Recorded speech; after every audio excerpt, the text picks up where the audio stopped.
Welcome to UK Business Show, UK's premier business show where we feature business thought leaders, high achievers, and industry experts. Today's episode is brought to you by World Outsourcing Solutions Limited, a company that specializes in helping executive business owners with virtual assistant services and business growth systems. Here's your host, Yukai Kechidori.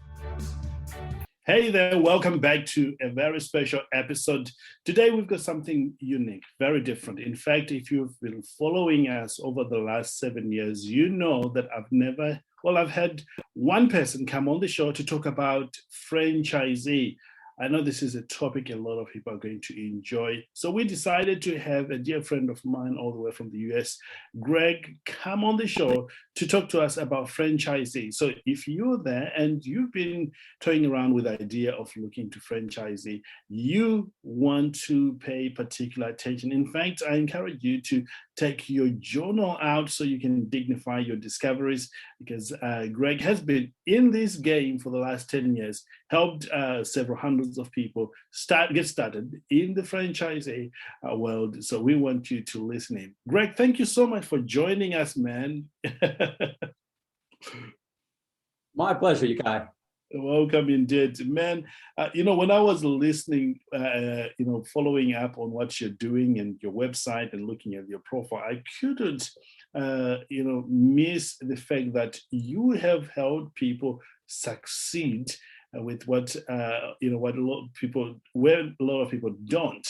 And I would love to know how you've done that. But before we do that, you have an interesting statement about franchisee. Talk to us about that. So I can only talk about here in the US. Don't know too much about the UK, but here in the US, there are over 4,000 franchises out there in the US today. 4,000. A little known fact that there's new franchises that have just started, and there's franchises that have been around for a while, but only 5% of franchises actually get to 100 franchisees or more in their system. And of the people that look into it and want to go into business for yourself, you realize there's just 1% of the people in the US are actually business owners. Wow.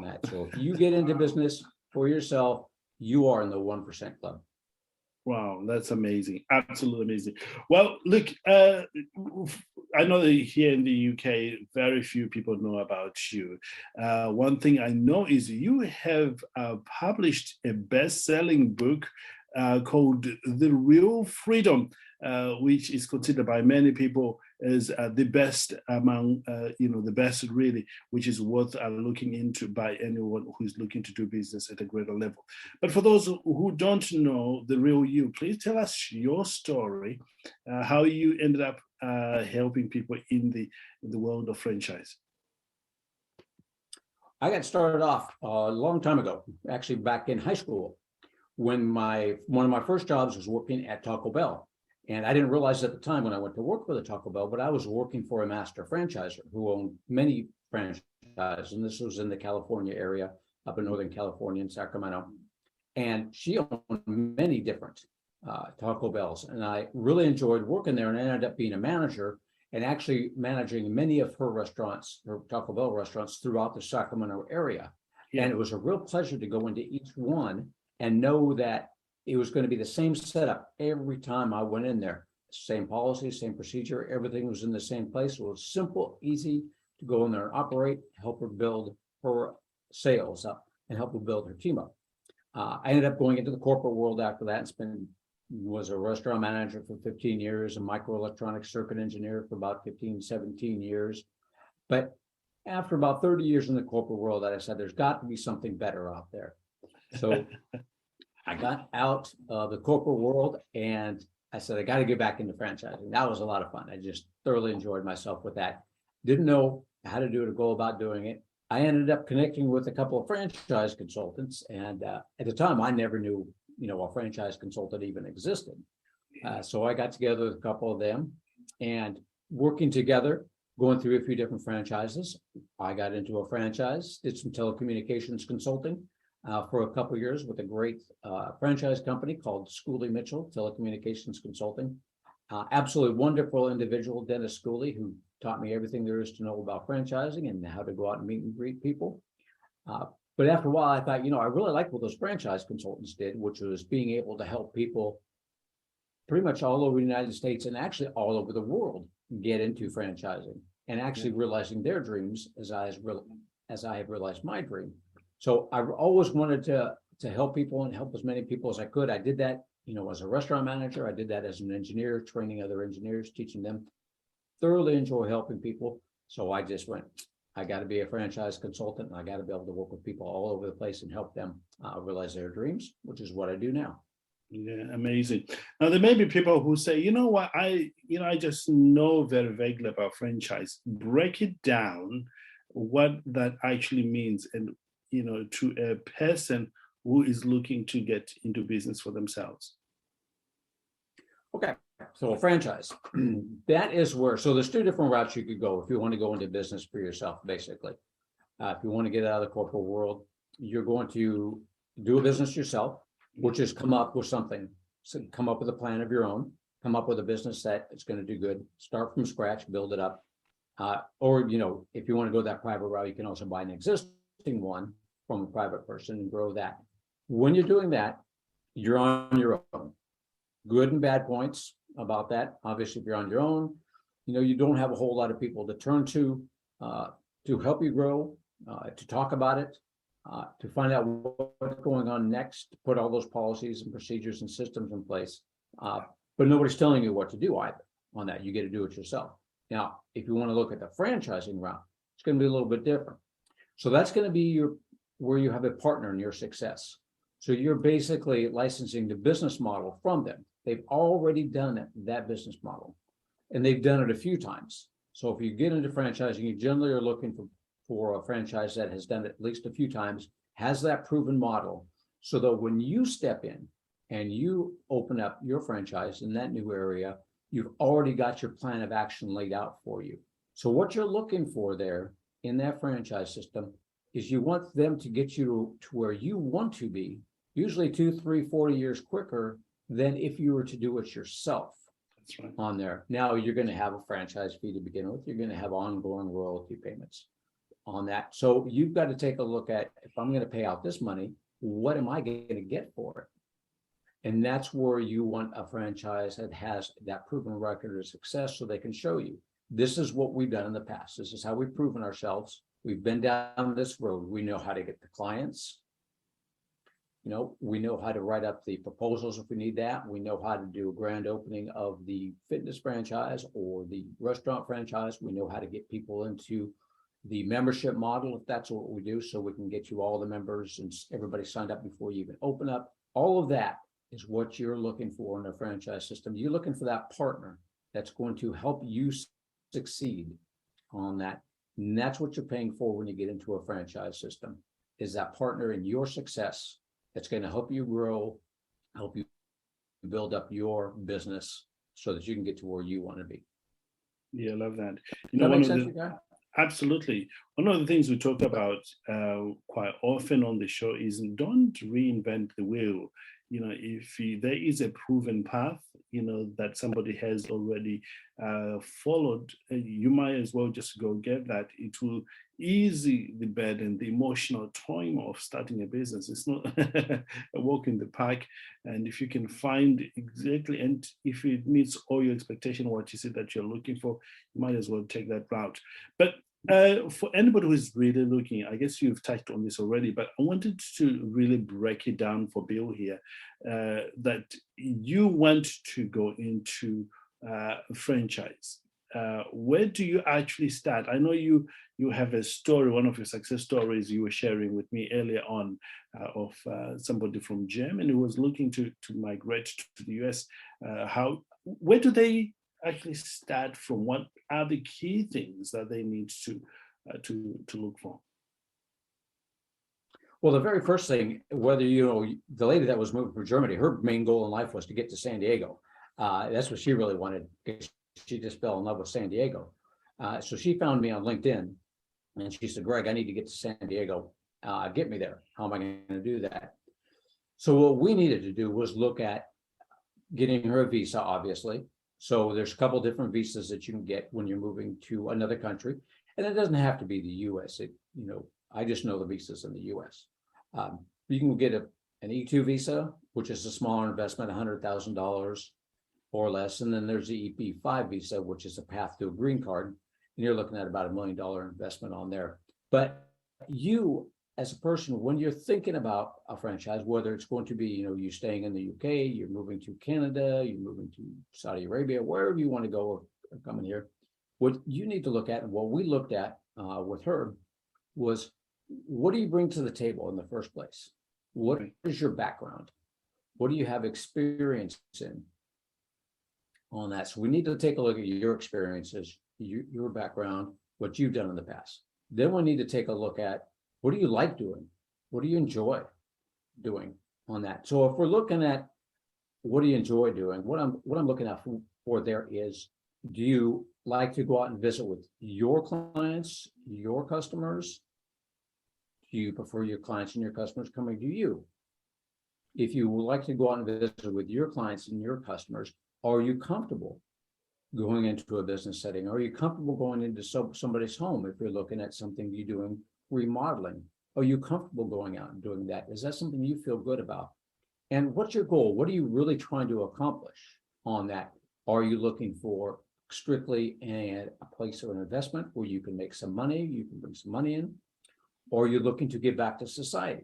You want to be more of a part of your community, like a senior care franchise or a tutoring franchise, where you're actually being integrated in the community and you're giving back to your community, still making money, still bringing in that good money that you want to, a good investment. But some people are looking for different things. Some, doesn't matter what business they're in, they just want to make some good money. They want to look at the one that's got the highest average unit volume, the highest percentage of ROI. And then there's some people that want a little bit of both. I want to give back to society. I want to work with, loves working with seniors, loves working with kids, needs to make some money also on that one. So we really look at your past experiences, what you bring to the table, and then what it is that you really enjoy doing, that you really want to do. What is your ultimate goal with that business? Yeah, I like that clarity. Really, Bill, as you can tell, we talk about this as well, on the show. I'm glad you're touching on this. Know what you're good at, really, because that's where you're going to thrive. And another story that you shared with me earlier on, you went through the same process, and now he's one of the highest performers. Do share that story with everybody. Oh, absolutely. Yes. I worked with a gentleman, Jerome. Yeah. He was getting out of the corporate world, and he was particularly interested in working with seniors, as I mentioned before. Some people want to give back to society, and Jerome really wanted to give back to society. And one of the things he enjoyed doing was working in the senior community. Mm-hmm. So what he wanted was, he was really risk averse. He didn't want, getting right out of the corporate world and getting into a business of his own. He wanted to eliminate as much risk as possible. So he said, I need something to look at where the number of franchises is 100 or more. I need something with a lot of franchises. I know they've got a huge proven model. Got to have that. At the same time, I'm just getting out of the corporate world now. I haven't run my own business before. I had some experience running teams of people, or what I was doing. So running a team of people isn't a big deal, but I've never had my own business. So I really need some personal hands-on care. I really want to work with the owners, and I want them to help me succeed. And I said, okay. So we have two different things there that are going on. So I came back to him with a few different franchises in the senior care industry that had more than 100 franchisees. And I also came back to him with the folks, Jared and Dustin from A Place at Home franchise, and I knew them personally. So they're both good franchises. The ones with a lot of franchises, great. The Place at Home, which is a few. At that time, they had like 4 franchisees. Both excellent systems, both great people that ran it. But when he was telling me that he really wanted that personal care, I knew those guys over at A Place at Home. So I said, Jerome, let's take a look at both. Just give these guys over at A Place at Home a few minutes of your time. Let's take a look at that one. Let's take a look at, the ones with have many franchisees, and then kind of weigh out what your goals were. Mm-hmm. Keeping the risk down, but still getting that personalized care. He ended up going to The Place at Home. He ended up being their fifth franchise of all things. So And now that was probably about 2 years ago. And now he's one of their top producers. They're up to about 20 franchises now. But he's just excelled at that because it is looking at those goals and marking down on your list what is important to you. He realized that personal care, that one-on-one attention actually was the top, even above the risk assessment that he had. So he's just doing outstanding now, and that one loves it. And the whole franchise system is growing with some help from him, because now people can, when new franchises come in, they talk to franchisees, all the franchisees that are running the business. Now they talk to Jerome, and Jerome just goes on about how Jared and Dustin had really helped him become the success he is today and realize his goals and his dreams. Yeah, I love that. I mean, it's absolutely incredible what you're doing with people there. I know there will be people either listening today who may be wondering, should they turn their business into franchising? In your opinion, perhaps based on what you've learned so far and the things that you've done, is this a good idea? Again, it's going to go back to your personal goals and what you're trying to do. So 2 different ways, obviously, that you can expand with that. You can do it yourself. You have your own little corporation. So if you do that yourself, then when you open up a new unit or a new area somewhere, you're putting all your money into it, all of your investment into it. You get obviously all those profits, minus your expenses, but you're the one that's doing that. So you can grow a little at a time as your money builds up. As your income comes in, you build another one. Now you have to oversee those operations. So you have to put managers in place, and you have to oversee those managers. Those are your responsibility on that one. Yeah. Franchise system is going to be a little bit different than that on there. So you can grow, but the way you're going to grow is going to be a little bit different. You're going to have somebody else investing their money into that location. So now you don't have to invest your money. They're also going to be the ones to oversee it. So you're not overseeing that whole team of people. You also, on the flip side, you also won't be getting all of that profit. Generally speaking, what happens with the franchise here in the US is that you have your franchisees are going to pay a one-time franchise fee of $50,000, thereabouts, give or take. Okay, it's not how you make your money. That's how you get everybody trained. Use that money to bring them over, to get them trained, get them up and running, as far as getting all the knowledge into them, what it takes to run that business. Your money that you make is on the annuity of that royalty. Royalty is generally between 5 and 10% is what you'll charge on that one. That's where you get. So you won't be investing all of your money on that, but then again, you won't be getting all the profits. Your goal, if you want to get into franchising, it's probably going to be that you want to grow exponentially. You want to grow faster. You want to dominate that market. The way to do that is to go through franchising. And we have a team of people that can turn your business into a franchise. So if you're thinking about getting and becoming a franchise, you can just reach out to me and I'll give you some information on what our team does as far as turning you into a franchise, because you've got your policies and procedures manuals, which you probably already have because you're already doing your own business, but they'll help you streamline them to make them franchise friendly. You'll have your franchise agreements, you'll have your franchise disclosure documents on that, and then they'll help put together, the training systems, the system by which you're going to go through and walk people through investigating your franchise as well. But again, just to get it down into two major points, you can do it yourself. You spend all the money, you get all the profits, you're probably not going to grow as fast. Franchise, somebody else spends their money, you get a portion of the profits, you can grow a lot faster on that one. Yeah, I love that. Is there any somewhat limit or certain types of industry that franchise model works, and are there others that you have observed that this doesn't actually work in there? There's different franchises. There's franchises in just about every industry that I can think of out there.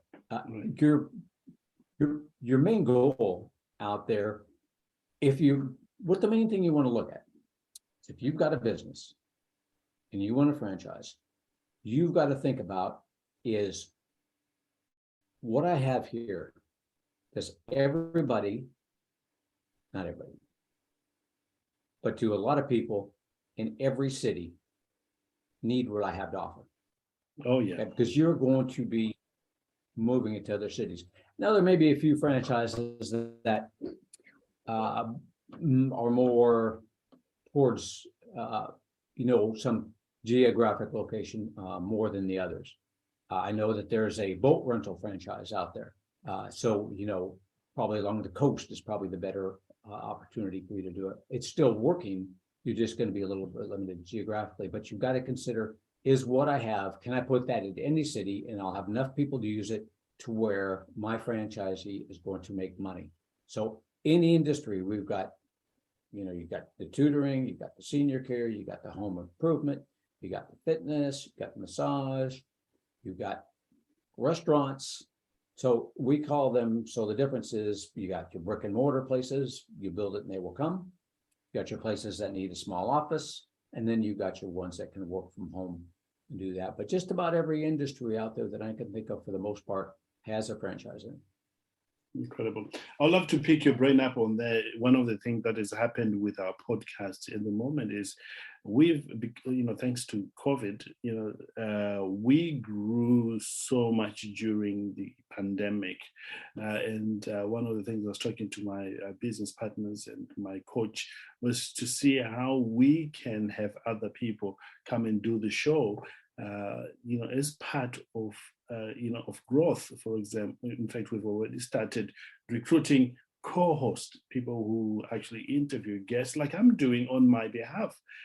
But we haven't structured it like a franchise, so to speak. So I would love to pick your brain on that, maybe off the air, to see how maybe we can use your model in such a way that is going to benefit a lot of you. Because right now we're reaching here in the UK, but I know for a fact that we could reach more of the US. We could even reach Canada, because we now have got more people listening from those areas. So I think it'll be interesting to talk about that for sure. That's absolutely awesome. There are franchises all over the world. So it doesn't really matter which country, and it doesn't matter, if you're in the UK and you don't want to come anywhere, you just want a franchise for yourself or turn your business into a franchise in the UK. Well, we've got people that can do anything anywhere. So it doesn't matter where you are, where you want to go, you want to stay, you want to get into a franchise, you want to become a franchise, we can help. Yeah, amazing. Absolutely amazing. I'm enjoying this for sure, because like I said, this is a new area for me. And that's another benefit of being on the podcast, is you get to be introduced to new ideas and expand your understanding and your horizon. Yes, you and I know that ideas really, truly open up new opportunities. So I'm glad that you're here with us. We're coming toward the end of our time here together, Greg. Would you share with our audience real quick, how do you grow your franchise? Because some people will say, okay, I already have a franchise, but it's not working as I thought it would be. In your experience, what are some of the things that they could do today to grow their franchise? Three different things. First of all, if you're doing it yourself, you've got to have a good social media presence. A lot of times when you're first starting out your franchise, the first few franchises that you're going to get are going to be people that you've dealt with before, friends, family, maybe some customers or clients that you've had before. I know a guy that opened up a pub. I just turned him into a franchise last year, and he had a lot of his customers that would come by, and they're the first ones that turned into a franchise. So that'll get you started, and that'll get you going. Good way to start on that one. Now you want to grow your franchise even more. So you've got to have, if you really want to grow it fast, you're going to need other people to help you out. So you either have a good public relations team that knows how to go out there and get out on social media, how to advertise, how to market for you, or there's a couple, or the other two ways are, one is a team like mine, where that's exactly what we do. So our team, we have about 150 consultants, and our consultants are actually all over the world, not just in the US, for growing your franchise. So you come to us and you become part of our broker organization. So as I indicated at the beginning of the show, there's about 4,000 franchises out there. I don't work with all 4,000 of them. That would be a lot to keep track of. work with about 300 on those. It doesn't mean that those other 3,700 aren't good. It's just that we just haven't gotten around to getting together with them and working with them. But you come to our organization, we will help you grow your business. That is what we do. That is our goal in life, is to go out and we find people who are interested in getting into a franchise, and we find the right franchise for them. So if you're part of our group, now you've got 150 people from all over the world going out and using your criteria that you tell us, this is who I want as a franchisee. We find them for you. We filter them out. We go through a qualification process, and then we bring them to you. And there are also, the third way, we also have an organization where there's other groups that will go out, and they will also help you find franchisees as well. So obviously each one, different levels of investment on your part. So if you do it yourself, least amount of investment. If you do it with our team, it's going to be a little bit more of an investment. But for our team, you pay for performance. So you pay us a portion of that franchise fee. When and if that potential franchisee signs that franchise agreement and gives you that franchise fee, you pay us part of that. So ours is just paid for performance. And there's also, we have an organization within our group, and there's other organizations out there that do the same thing, that for a little bit more of an investment, they will also have teams of people that will go out there and help you grow your franchise. So it just really depends on what you want to invest and how fast you want to grow. Awesome. Love that. I would love for people to know where they can find you so that they can explore all these options. Where can people interact with you? Probably the easiest way is just go to my website, franchisemaven.com. That's franchise, MAV as in Victor, EN.com. That would probably be the easiest way. You can look me up. Also on there is my book, the Wall Street Journal best-selling book, Real Freedom, Why Franchises Are Worth Considering and How They Can Be Used for Building Wealth. You can also go out on Amazon. Another good way to find me, since I got my book out there. Just look up Gregory Mohr, M-O-H-R, and you'll see my book there and my information there. You just connect with me there. Either way, send me an email. I got my phone number out on my website. Give me a call. Set up a Zoom call if you're out of the country. Either way. Indeed, love that. Well, Greg, thank you so much for sharing your knowledge with us here, and I'm sure our listeners have found it valuable. I certainly have found it valuable, and of course, we are going to be talking about what we can do here on the show, if there is anything that we can do. And I certainly appreciate you being here on the show today. I appreciate you having me on today, you guy. Thank you very kindly. That's awesome. There you have it, ladies and gentlemen. If you want to know more about franchising, just go to the website that is at the link below. You will be taken straight to Greg's website, and reach out. As we always say, this world of business is never meant to be done alone. And when you can find people who have done it, just go model what they're doing, or seek out their information and find a little shortcut to your journey. You and I know that to be true. So let's go and make it happen. I will never want to finish without telling you what is happening in our world today. Our training program of how to start and scale your podcast is out there. And if you need that, just reach out to our team and they'll be able to help you. And also our leadership training that is led by Trevor Stockwell. Many of you have listened to the episodes he's done, is also out there. You can reach out to Trevor. In fact, just reach out to one of the links up below and you'll be able to reach out to the leadership coaches that are around the world, really, that are able to help you, all supervised by our team here. So with that said, ladies and gentlemen, live well, live with passion, know that the best is truly, truly yet to come. Until next time, goodbye for now. Thank you for listening to Yukai Business Show. We will be back to bring you more episodes with success stories and advice straight from the experts. Want more? Check out www.yukaibusinessshow.com. Get your free trial of our virtual assistant service today. Just visit www.worldoutsourcingsolutions.com. Quote WOS18 or send us an email at support@worldoutsourcingsolutions.com.